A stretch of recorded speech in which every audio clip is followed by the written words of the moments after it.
여러분의 수디 로이입니다. 남녀노소 할 거 없이 관심이 많은 부분이죠. 제가 말씀드리는 게 개인에 따라 다소 다를 수 있고, 이거는 철저하게 엘클에서 많은 경험을 쌓은 저의 개인적인 의견이라는 거를 말씀드리고 시작해 보겠습니다. 요즘에 성형은 성형이 아닌 시술 정도도 되게 많거든요. 피부과 시술이라도 한 번쯤은 경험이 있는 분들이 많으실 거라고 생각하고요. 단 시술이나 수술, 성형에 대한 부분을 제가 하지 말아라, 하라라는 개념이 아닌 얼굴의 퍼스널의 기준에서 내 얼굴을 내가 잘 먼저 인지하고 전문가와 상담을 통해서 나에게 맞는 적합한 시술이나 수술을 했을 때 훨씬 더 효과적이고 어색함이 없는 나만의 아름다움 그리고 나만의 멋짐을 찾을 수 있는 꿀팁을 준비해 보았습니다. 요즘에 필러, 보톡스, 그리고 한참 얼굴 윤곽을 잡았던 윤곽술이 유행이었거든요. 근데 요즘에 또 리프팅이 미니 거상, 안면 전체 거상, 하물며 목 거상까지 거상이라는 리프팅 시술이 20대, 30대에서도 유행이더라고요. 그 리프팅이라든지 거상에 대한 거는 최하 40, 50대 이상부터 생각하는 분야가 아닐까 생각했는데, 저희 엘클에 오시는 20대에서도 미니 거상에 대한 관심과 시술을 하신 분들이 꽤 많이 있으시더라고요. 할까? 고민하는 이런 시술에 대해서 간단하게 저의 30년의 경험을 놓고 여러분들 같이 좀 얘기를 나눠보려고 해요. 먼저 필러는 쉽게 생각하는 그런 시술일 거예요. 필러에 대해서 저의 경험을 한번 얘기해 보려고 해요. 여러분 혹시 필러를 사용하고 재사용을 하는 걸로 알고 계세요? 재사용은 안 되는 걸로 알고 계세요? 안 되는 걸. 저는 사실 안 되는 걸 잘 몰랐어요. 어느 날 이제 꾸준히 다녔던 병원이 아닌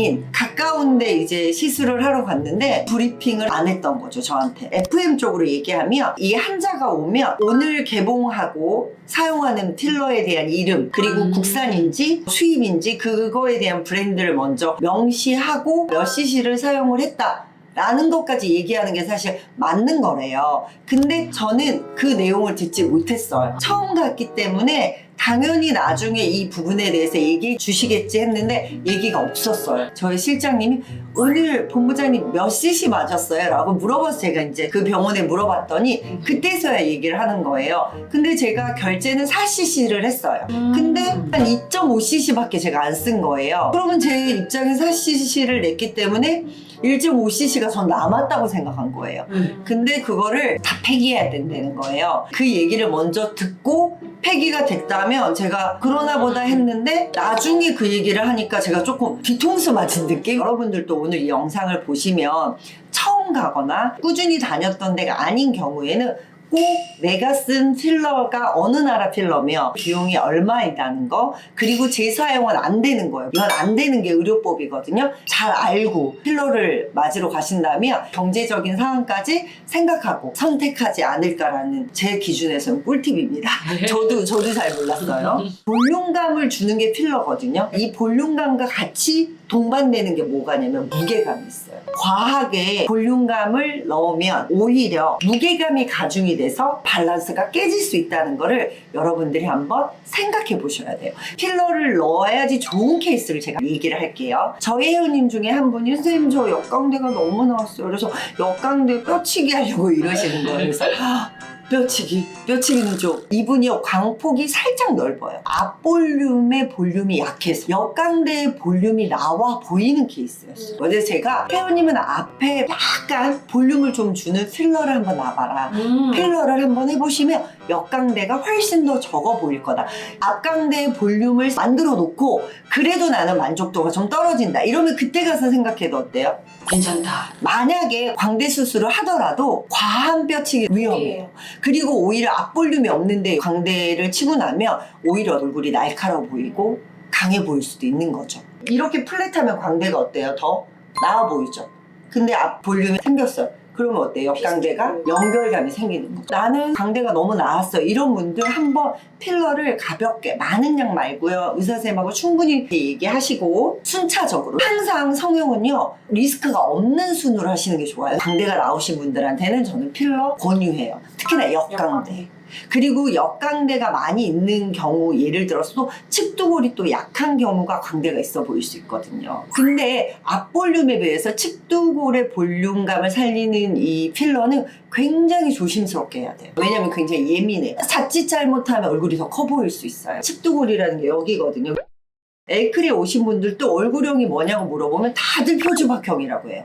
왜냐면 측두골의 콜라겐이 굉장히 빠른 속도로 빻거나 구조학적으로 여기가 더 발달되어 있으면 여기가 없어 보이거든요. 헤어라인이 많이 나와서 오히려 여기가 없어 보이는지 아니면 구조적으로 들어가 있는지를 잘 판독하시고 하셔야 된다. 이런 측두골에 넣으실 때는 정말 소량씩, 왜냐면 자주 가서 넣는 게 낫지 한 번에 팍 넣으면 얼굴이 더 컸을 때 녹이는 게 더 힘들어요. 측두골은 절대 많은 양은 저는 병원에서 많은 양을 권했을 때 1cc씩 여러 번 나눠서 저는 놓을게요 라고 얘기를 하셔야 돼요. 그리고 저희 엘크리 주로 많이 오시는 분들 20대 30대 여성분들인데 가장 많이 하는 게 요즘 입술 필러. 왜냐면 입술에 볼륨감이 좀 도톰하게 생기면 훨씬 더 얼굴이 작아 보이는 효과가 있긴 하거든요. 얼굴에 볼륨감이 중앙이 생기는데 코도 사실은 굉장히 역할을 하지만 입술의 볼륨감이 좀 얕고 옆으로 길면 얼굴이 좀 커 보이세요. 그래서 이 입술 산 인중이라든지 볼륨감이 좀 있는 분들이 훨씬 더 좀 풍성해 보이면 훨씬 더 어려 보이고 예뻐 보이시는 거죠. 요즘에는 인중이 없는 분들은 이 인중을 만드세요. 필러로. 하지만 인중 필러는 저는 좀 비추천이에요. 잘못하면 인위적으로 될 수 있기 때문에 입술 필러에 대해서 제가 조금 팁을 드리자면 필러를 또 아무나 맞으시면 안 돼요. 치아가 많이 튀어나온 분들이 입술 필러를 맞으면요 더 튀어나와요. 내가 상악이 가하게 좀 많이 나오고요. 이 하악이 너무 작다. 여기가 무턱이신 분들 있잖아요. 네. 무턱이신 분들이 입술이 많이 볼륨감이 과하면 턱의 무게감이 더 약해 보여요. 입술 필러가 조금 도움이 되신 분들은 입술이 좀 말리거나 치아가 안으로 좀 들어가신 분들은 필러를 적당히 넣으면 굉장히 많이 시각적으로 볼륨감이 생기기 때문에 얼굴이 작아 보이면서 균형감이 맞아지니까 훨씬 더 효과적이지 않을까. 입술이 너무 또 작으신 분들, 입술이 좀 얇으신 분들은 필러를 했을 때 훨씬 더 비포 애프터에 그 느낌이 좀 드라마틱하고 여러분들의 만족도가 좋을 것 같다는 생각을 합니다. 근데 과하게만 필러를 넣으신 분들이 있어요. 뭐든지 과한 건 오히려 안 한 것보다도 못하고요. 어색할 수 있어요. 그래서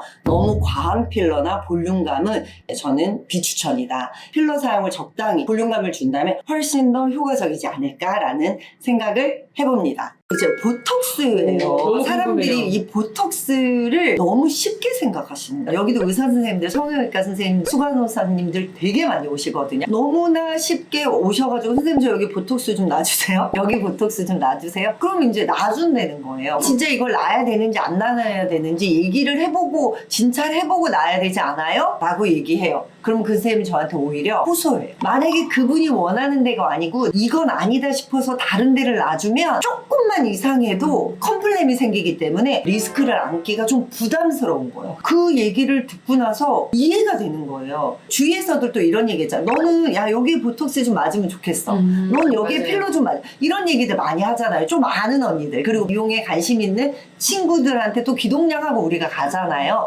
하지만 전문가는 아니기 때문에 병원에 가셔서 최종적인 얼굴에 대한 리즈를 얘기하세요. 의사 선생님의 의견도 듣고 나서 꼭 시술을 하시는 게 좋다는 거. 안 좋았던 케이스를 우리 고객 중에 있었어요. 눈을 뜨실 때 한쪽 눈 근육이 되게 많이 약한 분들은요 이마 근육을 많이 쓰세요. 이렇게 올리시거든요. 아마 영상 보시면 나야 이런 분들 많이 있으실 거예요. 근데 이게 나이가 들므로써 노화에 의해서 생긴 부분도 있지만요 20대 30대 하물며 10대들도 여기 눈 근육이 많이 약해요. 쌍꺼풀이 잘 안 되는 분들 보면 여기 눈 근육이 되게 많이 약하신 분들이 있거든요.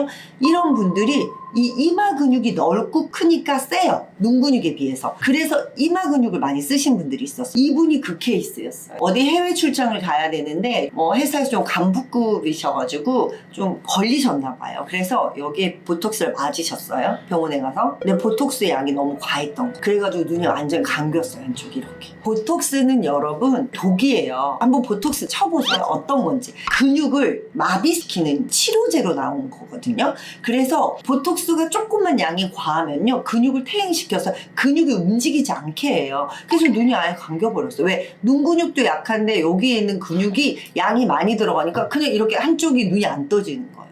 그런 케이스가 있을 수 있다는 거예요. 그러니까 여러분 너무 보톡스를 쉽게 생각하면 안 된다는 거 아셨죠? 근데 또 좋은 케이스는요. 제 친구가 약간 여기 광대가 좀 있어요. 어느 날 봤더니 너무 예쁜 거예요. 침샘 보톡스를 맞았더니 얼굴이 되게 작아 보여요. 우리가 음식을 씹으면 침샘의 근육을 자극을 하거든요. 여기 이 사각의 가장 큰 이 근육이라. 저는 그 보톡스를 맞아보지는 않았지만 친구의 얘기를 들어본 결과 음식을 씹었을 때 근육이 많이 발달한 근육을 움직이지 않게 하는 거예요. 그러다 보니까 얼굴이 작아지는 거죠. 우리 얼굴에 미학적으로 많이 쓰는 근육을 살짝 절제시키고 그렇지 않은 근육에 대한 부분을 활성화시키면 얼굴이 좀 이렇게 평탄하고 예뻐 보일 수 있다라는 거를 침샘 보톡스는 여러분 한번 검색해서 한번 체크해 보시는 것도 좋을 것 같아요. 아까 제가 얘기했던 것처럼 이제 한참은 윤곽이 유행이었어요. 윤곽. 하물며 돌려깎기라고 하죠. 우리가 사과도 아닌데 돌려깎기 하신다는 분들이 되게 많이 있으셨어요. 돌려깎기는 사실은 뼈를 깎는 건데 뼈를 깎는 게 다 나쁜 것만은 아니거든요. 그리고 또 무섭고 생명에 위험할 수 있는 그런 무서운 수술이라고 생각하더라고요. 근데 제가 이제 얼마 전에 이것만 전문적으로 하시는 의사 선생님의 책을 읽었어요. 성형의 정석이라는 책이에요. 이 안면 윤곽 시술의 우리나라의 권위자세요. 그 수술이 그렇게 위험한 수술은 아니라고 하더라고요. 어떤 분들한테 참 도움이 되냐면 상하과 하악이 교합이 맞지 않는 분들, 위 치아 아래 치아가 맞지 않아서 이 관절에 무리가 돼서 편두통까지도 사실 올 수 있거든요. 근데 이런 케이스들이 교정만 한 케이스들은 다시 돌아온대요. 이런 분들은 윤곽 수술을 하고 난 다음에 후에 교정을 해야 된다고 하더라고요. 어떤 이한테는 생활에 불편함과 그리고 또 어찌 보면 질환인 거거든요, 그거. 그래서 그런 케이스를 보고 윤곽술에 대해서 굉장히 저도 부정적인 좀 그 생각이 없지 않아 있었는데 그런 분들한테는 참 좋은 수술이구나라는 생각이 들었습니다. 근데 이 윤곽술을 할 때 단순하게 뼈만 잘라내는 게 아니거든요. 그리고 여러분들이 생각하는 그 레이저 윤곽수술이라는 거는 이 의사 선생님이 하신 얘기가 없대요. 레이저는 뼈만 깎는 게 아니라 살도 뚫어버릴 수 있어서 이 성형에 사용할 수가 없는 거래요. 일단은 그게 이제 오래된 책이라서 지금 현재는 제가 체크해보지 않았는데 성형에 쓸 수 있는 레이저가 있다라고 하는데 레이저는 뼈만 깎는 게 아니라 뼈도 뚫어버리기 때문에 컨트롤할 수 없는 거래요. 뼈 위에 근육이 있는데 근육도 여러 층이 있기 때문에 이 근손실이 굉장히 크게 되거든요. 근육에 대한 근손실도 있지만 신경에 대한 손실도 되게 많이 있는 거죠. 그래서 회복도 굉장히 더딜 수 있고 뼈를 또 이렇게 자르다 보면 리프팅을 하지 않고는 어때요? 오히려 노화돼 보일 수 있다는 그 박사님의 얘기가 과한 윤곽술은 잘못하면 올드해 보일 수 있다. 그래서 요즘에 리프팅 시술이 유행을 하는 것 같아요. 얼굴이 나이가 먹다 보면 탄력을 잃다 보면 피부가 아래로 이렇게 쏟아져서 하악 쪽이 무거워지면 얼굴이 작아 보이지 않거든요. 그래서 리프팅을 하면 작아 보이는 효과가 있는 거죠. 필러나 이런 사용을 하지 않아도 얼굴이 되게 볼륨감도 많이 살아났기 때문에 이제 리프팅 쪽으로 이제 트렌드가 오는 것 같아요. 이 윤곽술 얘기하면서 리프팅 잠깐 얘기했는데요. 리프팅은 사실은 원래는 좀 나이가 좀 들으신 분들이 피부와 근육층을 전체적으로 다 끌어올려서 절제, 잘라낸 다음에 이제 봉합수술을 하는 그런 이제 케이스인데 50대 중반 이후부터 시술을 하는 걸로 되게 많이 이제 알려져 있는데 요즘에는 20대들에서도 미니 거상은 굉장히 많이 지금 하고 있고 관심이 가는 시술 중에 하나라고 하는데 이학적인 관점에서 보니까 요즘에는 이제 이 트렌드가 너무 동안에 잡혀 있는 거예요. 동안에. 네네. 그래서 뭔가 피부가 탄력 있고 탱탱해 보이려고 하는 게 너무 크다 보니까 땡기면 아무래도 탱탱해 보일 수 있죠. 잘 알고 여러분들이 뭐든지 선택하시기를 저는 바라는 의미에서 먼저 단점부터 얘기를 하면 일단 미니 거상은 이 이얼라인이나 이 측두골 이 부분을 이렇게 끄집 올리는 거예요. 너무 어린 나이에 거상을 하게 되면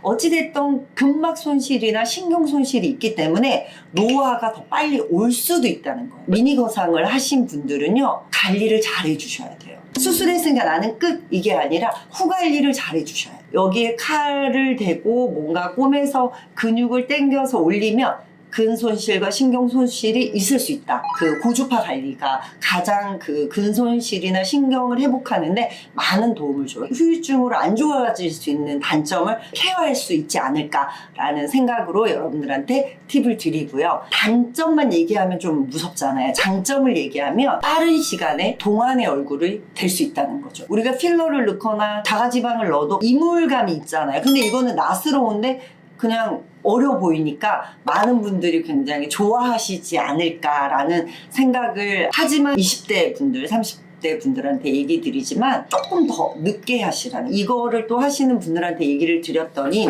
너무 어린 나이에 하면 오히려 노화가 더 빨리 올 수도 있고요.